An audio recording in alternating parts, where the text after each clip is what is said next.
அஜித் நடித்துள்ள good bad ugly திரைப்படம் கடந்த ஏப்ரல் 10ஆம் தேதி திரையரங்கில் வெளியாகியது.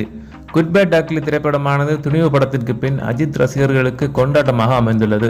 உலக அளவில் இப்படம் இதுவரை 200 கோடி வரை வசூலித்துள்ளதாக தகவல் வெளியாகியுள்ளன. தமிழ்நாட்டில் இப்படம் 140 கோடி வசூலித்துள்ளதாக சினிமா ஆர்வலர்கள் தெரிவித்துள்ளார்கள்.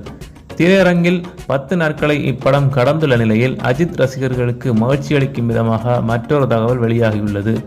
வரும் மே 1ஆம் தேதி அஜித்தின் பிறந்த நாளை முன்னிட்டு அஜித் நடித்துள்ள வீரம் திரைப்படம் திரையரங்கில் ரீரிலீஸ் ஆக இருப்பதே இந்த தகவல். சிறுத்தை சிவா இயக்கத்தில் தமன்னா, சந்தானம் உள்ளிட்ட பலர் நடித்துள்ள இப்படம் மிகப்பெரிய வெற்றி பெற்றது.